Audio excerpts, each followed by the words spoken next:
mga inaasahang pagkakataon ay wala ngang kaalam-alam itong si Kim Molina sa magaganap na proposal para sa kanya. Marami naman ang kinilig sa nangyaring proposal dito kay Kim Molina. Kakontsaba naman nga ni Gerald Napoles ang kanilang mga kaibigan na siyang nakasaksi sa kanyang pagpropose dito sa kanyang girlfriend.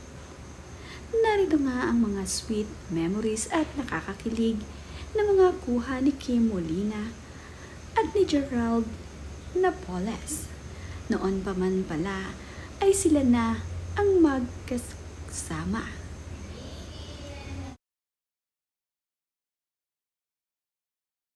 Nakakakilig nga ang naging proposal ni Gerald Napoles dito sa kanyang fiancé na ngayon na si Kim Molina. Maraming mga kanilang kaibigan ang kanyang inimbitahan para sa magaganap na proposal para sa kanyang pinakamamahal.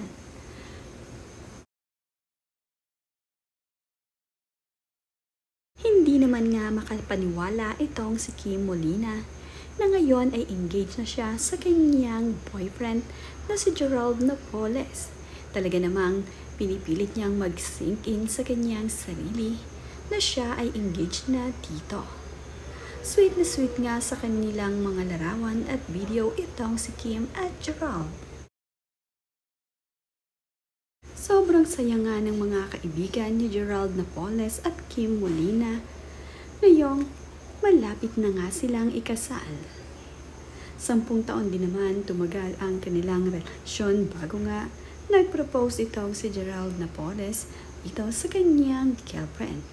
Kapansin-pansin din na namaga ang mga mata ni Kim sa naging proposal sa kanya ng kanyang boyfriend na si Gerald. Ipinlex din ni Kim ang bigay sa kanyang engagement ring ni Gerald.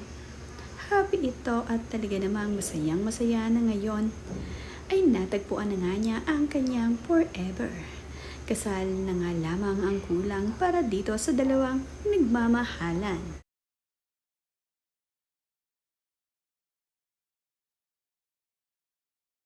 Ilan naman sa kapamilya at kaibigan na wala rito sa naganap na proposal ay nag-video call na nga lamang upang makita ang proposal na gagawin ni Gerald Napoles para kay Kim.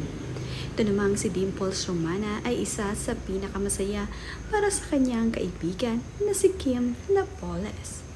Ayon nga sa caption ni Dimples Romana sa kanyang ibinahaging larawan ay,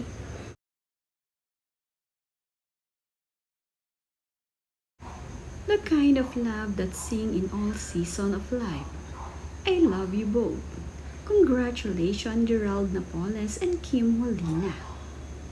Back in Kadenang Ginto, I recall how Kim would gush over his then BF now fiancé Jay about how sweet he is giving him honey.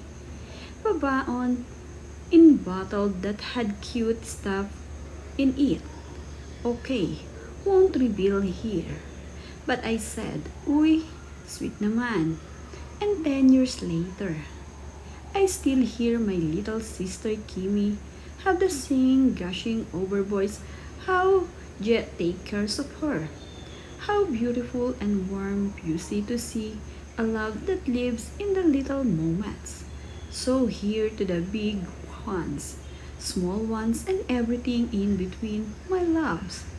I can't wait to celebrate with you. Love lives less.